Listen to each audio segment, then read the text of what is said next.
இன்னைக்கு என் கண்ணில் 2 ட்விட்டு பட்டுச்சு.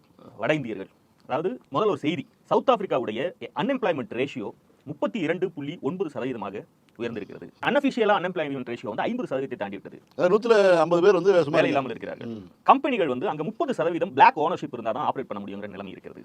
40% சீனியர் மேனேஜ்மெண்ட் போஸ்ட் எல்லாம் வந்து reserved for blacks. State mandated discrimination, அரசே டிஸ்கிரிமினேஷன்ல தள்ளுது யார? Against white.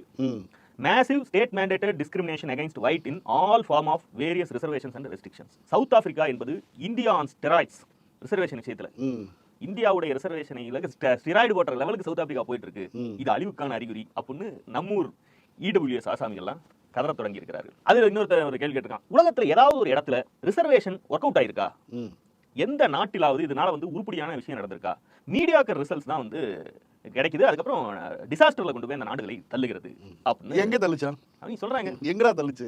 சுமந்திராமன் இருக்காங்கல்ல, இந்த சவுத் ஆப்பிரிக்கா கிரிக்கெட் டீம்ல ரிசர்வேஷன் போட்டதுல தான் கதறல் தாங்க முடியாது. நான் அன்னைக்கே சொன்ன ரிசர்வேஷன் பண்ணாதீங்க, டீம் நாசமா போகுது. அது டெம்பா பகுமான் இருக்கான். அவனை பார்த்தா வந்து சுமந்திராமனுக்கு அந்த வத்த வச்ச மாதிரி ஏறி இன்னைக்கு போய் பாத்தீங்கன்னா ஐசிசி ரேங்கிங்ல பேட்டிங் ரேங்கிங்ல பாத்தீங்கன்னா டாப் 5ல இருக்கான். இது வந்து அவர்களுடைய வழக்கமான சவுத் ஆப்பிரிக்காவை பார்த்து இதுதான் இங்க நடக்கும் அப்படின்னு கதறுவார்கள். இன்னொரு கேள்வி இதே ட்விட்டர்ல கேட்டிருக்காங்க, எப்படி தமிழ்நாடு மட்டும் இவ்வளவு வேகமாக வளர்கிறது? What is there special sauce? என்ன சரக்கடா அடிக்கிறீங்க? உங்க அடி மட்டும் தினுசா இருக்கே, அது எப்படி சாத்தியம் அப்படிங்கிறாங்க.